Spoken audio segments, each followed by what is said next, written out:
Kurmi community के नेताओं ने भाई आदिवासी बनने के लिए सोशल मीडिया में जितने भी दावे पेश किए हैं सारे झूठे, क्योंकि रिजले और डाल्टन का मानना है कि छोटा नागपुर के जो कुर्मी है वो आर्यों के आने से पहले ही भारत के उत्तरी पहाड़ी इलाकों में आके बस गए थे। आर्य भाई हमारे देश में लगभग 20 से 25 हजार साल पहले आए थे और उससे भी पहले छोटा नागपुर में जो अभी कुर्मी बसे हुए हैं उनके पूर्वज भारत के उत्तरी भाग के पहाड़ियों में आके बस चुके थे। भारत के उत्तरी भाग कहने का मतलब है भाई अभी हमारे देश में जो जम्मू कश्मीर, लद्दाख, हिमाचल प्रदेश और पंजाब के इलाके हैं उन एरिया के पहाड़ी क्षेत्रों में आज से लगभग 25 से 30 हजार साल पहले ही आके बस चुके थे। और इनके पूर्वज कोई जाति या जनजाति नहीं थे, एक कबीले में रहने वाले लोग थे जो भारत के इलाके में आक्रमण करने के लिए आए थे। लेकिन उनका बहुत बड़े लेवल में पॉपुलेशन नहीं होने के कारण ये धीरे धीरे अपनी भाषा, संस्कृति और प्राचीन इतिहास भूल के कुछ लोग आर्यों के साथ घुल मिल गए और कुछ लोग छोटा नागपुर के कोलोरियन जनजातियों के साथ घुल मिल गए। इसलिए डाल्टन ने कुर्मियों के बारे में कहा है कि छोटा नागपुर के कुर्मी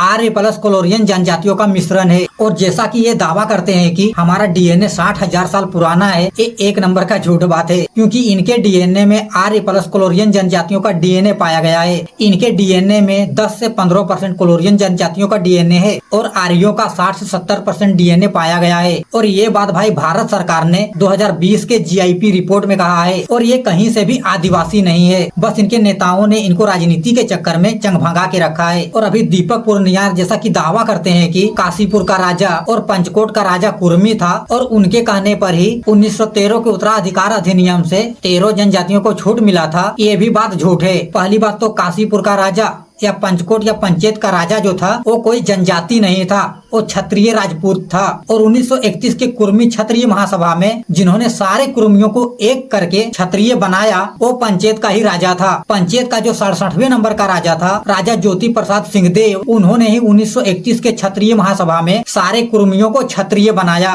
और उनके लिए जेनेवा धारण करने का प्रस्ताव पास किया। और जैसा कि ये दावा करते हैं कि ये छोटा नागपुर में 10,000 साल से रह रहे हैं, ये भी झूठ बात है। ये छोटा नागपुर में भाई सबसे पहले प्रथम शताब्दी में आए थे और इनको सबसे पहले खेती करने के लिए पंचकोट के ही राजा ने मानभूम के क्षेत्र में बसाया था, आज से करीब 2000 साल पहले। और जब 1741 में पंचकोट को मुगलों ने बर्बाद कर दिया और खेती करने वाले जाति और जनजातियों को अपनी सेना में जबरदस्ती लड़ने के लिए शामिल करने लगे, तो ये मानभूम से भाग के पूर्वी सिंहभूम, पश्चिमी सिंहभूम और रांची के इलाके में जाके बस गए। और इस बात को रिजले ने अपने बुक में क्लियर कहा है कि छोटा नागपुर के कुर्मी जिस क्षेत्र में बसे हैं उन इलाकों में पहले भूमिज, असुर और मुंडा जनजातियों का बसेरा था, लेकिन उनको धीरे धीरे भगा के कुर्मी इन इलाकों में बस गए। ये कहीं से भी भाई जनजाति नहीं है, बस इनके पूर्वज 1000 साल से जनजातियों के साथ रह रहे हैं। और इनके पूर्वजों ने 1872 तक में जनजातियों का एक त्योहार कॉपी किया था जिसका नाम था जत्रा अखरा। और ये अभी आदिवासी बनने के लिए 12 माह से 13 पर्व कॉपी कर लिया है और महतों को हेडमैन बना दिया है। रिजले ने भाई कौन कहां से भारत आया है ये जानने के लिए नाक और माथे के साइज का मेजरमेंट किया था